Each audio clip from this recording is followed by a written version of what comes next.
Hey, it's the Nerdy Sports Fan. We're giving out draft grades, and we're into the NFC West. Let's start things off with the Seahawks. Very, very large amount of intrigue here with what they did. They started out draft week with Frank Clark on the roster and only 4 draft picks. They left draft weekend having picked 11 players in this draft, largely due to the Frank Clark trade. Now also, they made a bunch of other moves moving down in order to create those numbers of picks, but yeah, the GM and coach in Seattle, they have their own way of doing things. They have their own talent evaluations. They don't care necessarily what other people think about what they do. It's very much a analytical, moneyball kind of approach when they're picking players. So they don't always pick up people that you or I might think should be in that round. If you remember, Bruce Irvin had maybe a second or third round grade on him. He goes in the first to Seattle. Now, he fit greatly. He fit fantastically in that defense. His talents worked very well, so that's what they're looking for. They don't really care where they think they can get the guy. They care about how he fits their scheme, their locker room, what they think they can do with him, not so much what he's done. So picking L.J. Collier kind of makes sense. All right, he's a second or third round grade player from most people's boards. Okay,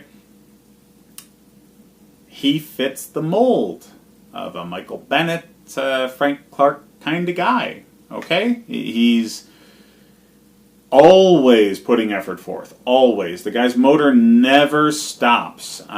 He's maybe a bit short for the position, but he's got the girth behind him, so he'll hold up over time. But yeah, it's the motor and whether they think he fits the scheme that they're thinking about here. Now they went with Marquise Blair, safety out of Utah. I had at least 4 different safeties rated higher than him at this position. No clue what they were thinking. He might fit their scheme or their analytics better, but I don't really think he was worth it at this pick. Pick number 32 in the second round, they picked up DK Metcalf. Now this one I know for a fact fits their model. Okay, they're looking for guys that have a great deal of speed and athleticism at the wide receiver position that they can mold. They've done really well with that. Okay, mid to late round wide receivers, undrafted wide receivers. I mean, just think about where they picked up players like, say, Doug Baldwin or the names are escaping me. But their entire wide receiver core, none of them are big names. All right? Russell Wilson makes them better by being able to extend plays and being extremely accurate. So he knows how to use those tools around him. And I think DK Metcalf found his home. This is the perfect team for him to develop with. They went with Cody Barton, linebacker out of Utah. Gary Jennings Jr., wide receiver out of West Virginia. Phil Haynes, guard out of Wake Forest.